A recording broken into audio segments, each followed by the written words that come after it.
সেটে একের পর এক অশান্তি, আর তার মাঝেই জিতুর আবেগঘন পোস্টে নতুন জল্পনা।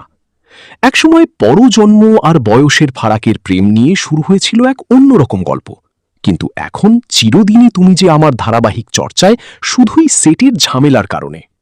প্রথমে দিতিপ্রিয়া রায়ের সঙ্গে জিতুর বিবাদ, তারপর একে একে অভ্রজিৎ, শিরিন পাল, প্রায় সকলের সঙ্গেই দূরত্ব তৈরি হয়েছে অভিনেতার। আর সেই কারণেই এখন প্রশ্ন উঠছে, এই অন্তর্কলহ কি শেষ পর্যন্ত ধারাবাহিক বন্ধ হওয়ার কারণ হয়ে দাঁড়াবে? এরই মধ্যে সোশ্যাল মিডিয়ায় একটি পোস্ট করেন জিতু।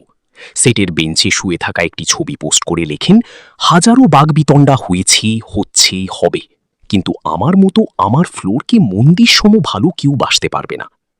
এই পোস্ট ঘিরেই এখন শুরু হয়েছে নতুন আলোচনা। অনেকের মতে এই পোস্টের মাধ্যমে পরোক্ষভাবে সেটের চলতে থাকা সমস্যার দিকেই ইঙ্গিত দিয়েছেন অভিনেতা। বিশেষ করে শিরিন পালের সঙ্গে তাঁর সম্পর্কের অবনতির খবর সামনে আসার পর থেকেই পরিস্থিতি আরও জটিল হয়েছে। একসময় খুব ভালো বন্ধুত্ব থাকলেও এখন শিরিনের কথাতেও দূরত্বের আভাস স্পষ্ট। তবে বিতর্ক যতই বাড়ুক, জিতুর অনুরাগীরা এখনও তার পাশেই রয়েছেন। কেউ লিখেছেন, তুমি হাল ছেড়ো না, আবার কেউ বলেছেন, তোমার মতো ফ্লোরকে কেউ ভালোবাসতে পারবে না। সব মিলিয়ে গল্পের চেয়ে এখন ধারাবাহিকের অফস্ক্রিন ড্রামাই বেশি টানছে দর্শকদের নজর।